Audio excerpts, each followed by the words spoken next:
एक जमाना था, 3 बंदा सिखाते थे, बुरा मत बोलो, बुरा मत सुनो, बुरा मत देखो।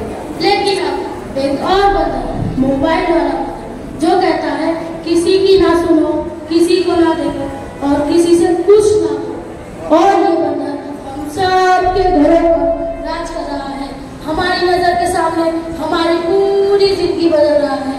सही कहा ना? नजर के सामने जिगर के पार, नजर के सामने जिगर के पार, कोई रहता है वो तुम। भाई साहब सोने तो